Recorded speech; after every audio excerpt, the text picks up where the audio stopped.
Hi friends, welcome to Nandadeepa YouTube channel. ಇವತ್ತಿನ recipe ಏನೆಂದರೆ ನಾನು ಇಲ್ಲಿ ಕರೇಲಾ ಸಬ್ಜಿಯನ್ನು ಮಾಡ್ತಾಯಿದ್ದೀನಿ. ಬನ್ನಿ ನೋಡೋಣ ಅದು ಸಬ್ಜಿ ಹೇಗೆ ಮಾಡೋದು ಅಂತ. ಇದು ಶುಗರ್ ಇರುವವರು ದಿನಾಲೂ ತಿಂದರೆ ಇದು ಕಡಿಮೆ ಅಂತಲೇ ಹೇಳಬಹುದು. ಮತ್ತು ಇದು ಶುಗರ್ ಕಂಟ್ರೋಲ್ದಲ್ಲಿ ಇಡುತ್ತದೆ. ಬನ್ನಿ ನೋಡೋಣ ಇದು ಹೇಗೆ ಮಾಡಬೇಕಂತ ತೋರಿಸ್ತೀನಿ. ನಾನು ಮೊದಲಿಗೆ ಇಲ್ಲಿ 4-5 ಕರೇಲಾವನ್ನು ತಗೊಂಡಿದ್ದೀನಿ. ಇದು ಅರ್ಧ kg ಕರೇಲಾ ಇದೆ. ನೋಡಿ, ಈ ಥರ ನಾವು ಎರಡೂ ಸೈಡಿಂದ ಈ ತುಂಬನ್ನು ಕಟ್ ಮಾಡಿಕೊಳ್ಳಬೇಕು. ಎಲ್ಲ ಕರೆಲದು ಎರಡೂ ಸೈಡಿನ ತುಂಬನ್ನು ಕಟ್ ಮಾಡಿಕೊಂಡು ನಾವು ಈ ಮೇಲಿಂದ ಶಿಪ್ಪೆಯನ್ನು ಎಲ್ಲ ಗೀಚಿಕೊಳ್ಳಬೇಕು ಅಥವಾ ತೆಗೆದುಕೊಳ್ಳಬೇಕು. ನೋಡಿ, ಈ ಥರ ಎಲ್ಲ ಶಿಪ್ಪೆಯನ್ನು ತೆಗೆದುಕೊಳ್ಳಿ. ಅದಾದ ನಂತರ ನಾವು ಇಲ್ಲಿ ಈ ಕರೆಲವನ್ನು ನಾವು ಚಿಕ್ಕ ಚಿಕ್ಕ ಪೀಸುಗಳನ್ನಾಗಿ ನಾವು ಕಟ್ ಮಾಡಿಕೊಳ್ಳಬೇಕು. ನೋಡಿ ಫ್ರೆಂಡ್ಸ್, ಈ ಥರ ರೌಂಡ್ ಶೇಪಲ್ಲಿ ಕಟ್ ಮಾಡಿಕೊಳ್ಳಿ. ನೋಡಿ, ಇದೇ ಥರ ಕಟ್ ಮಾಡಿಕೊಳ್ಳಿ. ಇದು ತುಂಬ ಆರೋಗ್ಯಕ್ಕೂ ತುಂಬ ಒಳ್ಳೆಯದು. ಈ ಕರೇಲಾ ಸಬ್ಜಿಯನ್ನು ತಿಂಗಳಲ್ಲಿ ಒಂದ್ಸಲಿನಾದರೂ ಈ ಸಬ್ಜಿಯನ್ನು ತಿನ್ನಬೇಕು. ಮತ್ತು ಇದರಲ್ಲಿರುವ ದಪ್ಪ ದಪ್ಪ ಇರುವ ಬೀಜಗಳನ್ನು ನಾವು ತೆಗೆದು ಹಾಕೋಣ. ಈ ಬೀಜಗಳಿರುವುದರಿಂದ ಈ ಸಬ್ಜಿ ತುಂಬ ಕಹಿ ಆಗುತ್ತದೆ. ಅದಕ್ಕೋಸ್ಕರ ಎಲ್ಲ ಬೀಜಗಳನ್ನು ನಾವು ಇಲ್ಲಿ ತೆಗೆದು ಹಾಕಬೇಕು. ನೋಡಿ, ಎಲ್ಲ ಪೀಸ್ಗಳನ್ನು ಮಾಡಿಟ್ಟುಕೊಂಡು ಒಂದು ಪಾತ್ರೆಗೆ ಹಾಕೋತಾ ಇದ್ದೀನಿ. ನೋಡಿ, ಇದಕ್ಕೆ ಸ್ವಲ್ಪ ಉಪ್ಪು ಮತ್ತು ಸ್ವಲ್ಪ ಅರಿಶಿಣವನ್ನು ಹಚ್ಚಿ ಇಡಬೇಕು.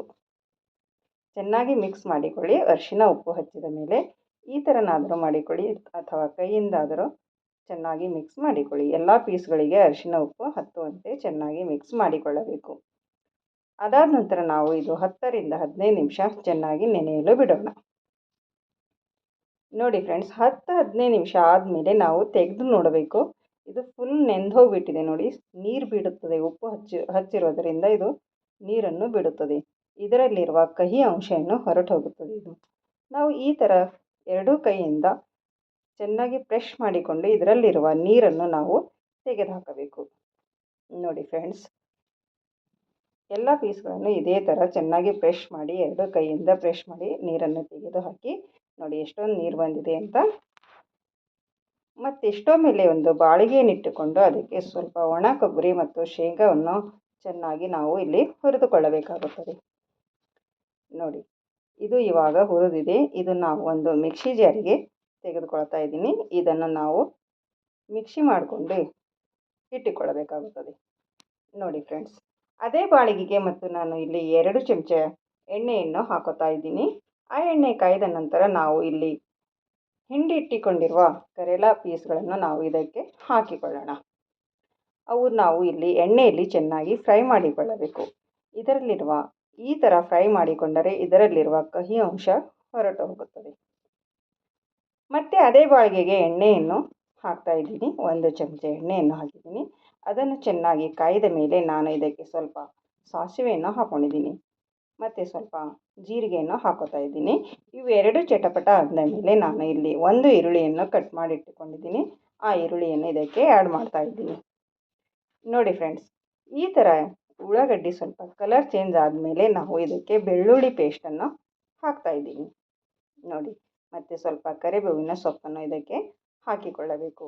ಇವೆಲ್ಲವನ್ನು ಚೆನ್ನಾಗಿ ನಾವು ಎಣ್ಣೆಯಲ್ಲಿ ಫ್ರೈ ಮಾಡಿಕೊಳ್ಳೋಣ.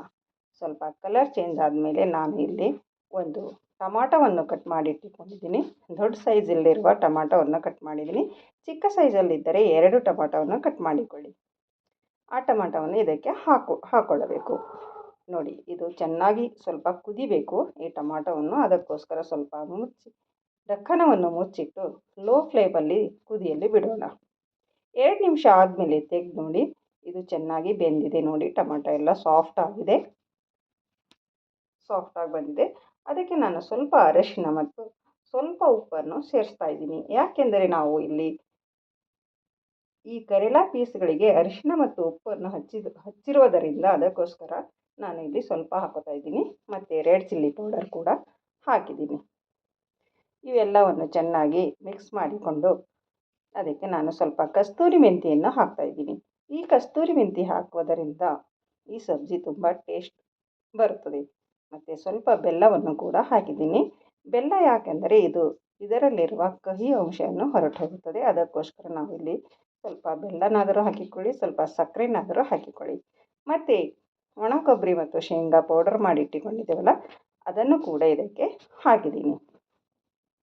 ನೋಡಿ ಫ್ರೆಂಡ್ಸ್, ಇದಕ್ಕೆ ನಾವು ಸ್ವಲ್ಪ ಅಂದರೆ ಸ್ವಲ್ಪ ನೀರನ್ನು ಹಾಕಿ ನಾವು ಇದು ಚೆನ್ನಾಗಿ ಕುದಿಯಲು ಬಿಡೋಣ. ನೋಡಿ ಫ್ರೆಂಡ್ಸ್, ನೀವು ಒಂದು ಸರ್ತಿ ಟ್ರೈ ಮಾಡಿ ನೋಡಿ. ಈ ಕರೇಲ ಸಬ್ಜಿಯನ್ನು ತುಂಬ ಚೆನ್ನಾಗಿ ಇರುತ್ತದೆ. ಇದು ಆರೋಗ್ಯಕ್ಕೂ ಕೂಡ ತುಂಬ ಒಳ್ಳೆಯದು ಅಂತಲೇ ಹೇಳಬಹುದು. ನೋಡಿ, ಸ್ವಲ್ಪ ಕುದ್ದಿದೆ. ಇದು ಇವಾಗ ರೆಡಿಯಾಗಿದೆ. ನೋಡಿ, ಇದಕ್ಕೆ ನಾವು ಹುರಿದಿಟ್ಟುಕೊಂಡಿರುವ ಫ್ರೈ ಮಾಡಿ ಇಟ್ಟುಕೊಂಡಿರುವ ಈ ಕರೇಲ ಪೀಸ್ಗಳನ್ನು ಇದಕ್ಕೆ ಹಾಕಿಕೊಳ್ಳೋಣ. ನೋಡಿ, ಹಾಕಿಕೊಂಡು ಚೆನ್ನಾಗಿ ಮಿಕ್ಸ್ ಮಾಡಿ ಎಲ್ಲ ಮಸಾಲವನ್ನು ಕರೇಲ ಪೀಸಿಗೆ ಹತ್ತುವಂತೆ ಚೆನ್ನಾಗಿ ಮಿಕ್ಸ್ ಮಾಡಿಕೊಂಡು ನಾವು ಒಂದು 2 ನಿಮಿಷ ಕುದಿಯಲು ಬಿಡೋಣ. ನೋಡಿ, ಇವಾಗಿದು ಕುದ್ದಿದೆ. ಇದಕ್ಕೆ ನಾವು ಒಂದು ಸ್ವಲ್ಪ ಅಂದರೆ ಸ್ವಲ್ಪ ಕೊತ್ತಂಬರಿ ಸೊಪ್ಪನ್ನು ಇದಕ್ಕೆ ಆ್ಯಡ್ ಮಾಡಿಕೊಳ್ಳೋಣ.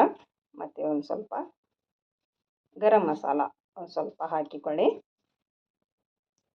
ಹಾಕಿಕೊಂಡು ಚೆನ್ನಾಗಿ ಮಿಕ್ಸ್ ಮಾಡಿ ಒಂದು ಸ್ವಲ್ಪ 2 ನಿಮಿಷ ಲೋ ಫ್ಲೇಮಲ್ಲಿ ಸ್ವಲ್ಪ ನೀರನ್ನು ಹಾಕಿಕೊಂಡು 2 ನಿಮಿಷ ಲೋ ಫ್ಲೇಮಲ್ಲಿ ಇದು ಕುದಿಯಲು ಬಿಡಬೇಕು. ನೋಡಿ ಫ್ರೆಂಡ್ಸ್, ನಿಮ್ಮ ಮನೆಯಲ್ಲಿ ಯಾರಾದರೂ ಶುಗರ್ ಪೇಷಂಟ್ ಇದ್ದರೆ ಈ ಥರ ಸಬ್ಜಿಯನ್ನು ಮಾಡಿಕೊಳ್ಳಿ. ಕರೇಲ ಸಬ್ಜಿಯನ್ನು ವಾರಕ್ಕೊಂದು ಸರಿ ಆದರೂ ಮಾಡಿಕೊಳ್ಳಿ. ಅವರ ಶುಗರ್ ಕಂಟ್ರೋಲ್ದಲ್ಲಿರುತ್ತದೆ. ಮತ್ತು ನಾರ್ಮಲ್ ಇರುವವರು ತಿಂಗಳಿಗಾದರೂ ಒಂದು ಸರಿ ಈ ಸಬ್ಜಿಯನ್ನು ತಿನ್ನಬೇಕು. ನೋಡಿ, ಇವಾಗ ಇದು ರೆಡಿಯಾಗಿದೆ ಕರೇಲ ಸಬ್ಜಿ. ನಾವು ಇವಾಗ ಗ್ಯಾಸ್ ಆಫ್ ಮಾಡಿಕೊಂಡು ತೆಗೆದಿಟ್ಟುಕೊಳ್ಳೋಣ. ನೋಡಿ, ಇವಾಗ ನಾನು ಒಂದು ಪ್ಲೇಟಿಗೆ ಹಾಕ್ಕೊಳ್ತಾ ಇದ್ದೀನಿ. ನೋಡಿ ಎಷ್ಟು ಚೆನ್ನಾಗಿ ಬಂದಿದೆ ಅಂತ, ಎಷ್ಟು ಸೂಪರಾಗಿ ಕಾಣಿಸ್ತಾ ಇದೆ. ಕಲರ್ ಕೂಡ ತುಂಬ ಚೆನ್ನಾಗಿ ಬಂದಿದೆ. ಟೇಸ್ಟು ಕೂಡ ಅಷ್ಟೇ ರುಚಿಯಾಗಿರುತ್ತದೆ. ನೀವು ಒಂದು ಸರ್ತಿ ಟ್ರೈ ಮಾಡಿ ನೋಡಿ ಹೇಗೆ ಬಂದಿದೆ ಅಂತ ಕಮೆಂಟಲ್ಲಿ ತಿಳಿಸಿ. ಮತ್ತು ನನ್ನ ವಿಡಿಯೋ ಇಷ್ಟ ಆದಲ್ಲಿ ಒಂದು ಲೈಕ್ ಮಾಡಿ ಮತ್ತು ನಿಮ್ಮ ಫ್ಯಾಮಿಲಿ ಫ್ರೆಂಡ್ಸಿಗೂ ಶೇರ್ ಮಾಡಿ. ನನ್ನ ಚಾನಲನ್ನು ಸಬ್ಸ್ಕ್ರೈಬ್ ಮಾಡಿಕೊಳ್ಳಿ. ಮತ್ತು ಸಿಗೋಣ ಮುಂದಿನ ವಿಡಿಯೋದಲ್ಲಿ ಹೊಸ ರೆಸಿಪಿಯೊಂದಿಗೆ. ಅಲ್ಲಿವರೆಗೂ ಓಕೆ ಬಾಯ್.